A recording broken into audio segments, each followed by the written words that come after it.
DJ सुमन बलंगिया Madhubani. DJ सुमन बलंगिया Madhubani. DJ विकास रीगा सीतामढ़ी। अभी आप सुन रहे हैं तेनवाही से माँ दुर्गा म्यूजिक की प्रस्तुति। अपन दिल क्या दे, अपन दिल क्या दे, अपन दिल क्या दे छोड़िया हमारा नाम खोल देबो फेयर लवली के दुकान। अपन दिल क्या दे छोड़िया हमारा नाम खोल देबो फेयर लवली के दुकान।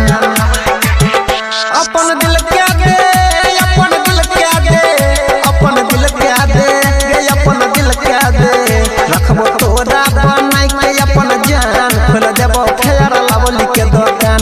अपन दिल क्या दे छोड़िया हमारा नाम खोल देबो फेयर लवली के दुकान। खोल देबो फेयर लवली के दुकान। डीजे सुमन बलंगिया मधुबनी। डीजे सुमन। डीजे सुमन। डीजे विकास रीगा सीतामढ़ी। मोबाइल नंबर 8882432308 है। डीजे सुमन। तू गाल में लगई है वीडियो कॉलिंग पर चुम्मा दिहल करी है। दिन रात तू गाल में लगई है वीडियो कॉलिंग पर चुम्मा दिहल करी है।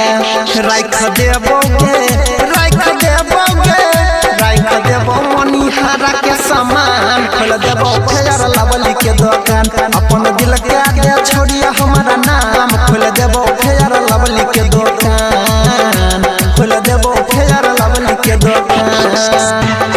डीजे सुमन बलंगिया मधुबनी। डीजे सुमन। डीजे विकास रीगा सीतामढ़ी। डीजे सुमन।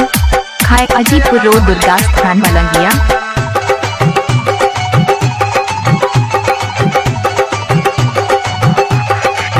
बाली लिपस्टिक नहीं कम तोरा पड़त, आ जवन खोजबे गे सब तोरा मिलत।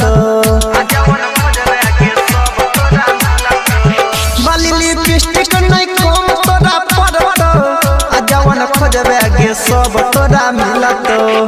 गे पुराई देबो, गे पुराई देबो, गे पुराई देबो सब यार मान खोल देबो फेयर लवली के दुकान। अपन दिल क्या दे छोड़िया हमारा नाम खोल देबो फेयर लवली के दुकान। खोल देबो फेयर लवली के दुकान। अभी आप सुन रहे हैं सुमन दीवाना के। डीजे विकास रीगा सीतामढ़ी। डीजे सुमन बलंगिया मधुबनी। डीजे सुमन। डीजे सुमन। तेनवाही से माँ दुर्गा म्यूजिक की प्रस्तुति। सुनिल नी दर्दी परवीन कहो अनिल यादव फेरा में तोरे रहो। गे सुनिल नी दर्दी परवीन कहो अनिल यादव फेरा में तोरे रहो। गे देवेंद्र के, गे सुमित के जवानी कर दे भोला के नाम खोल दे तो फेयर लवली के दुकान। डीजे विकास छौ तोरे लहरान खोल दे तो फेयर लवली के दुकान। डीजे सुमन बलंगिया मधुबनी। डीजे सुमन। मोबाइल नंबर 8882432308 है।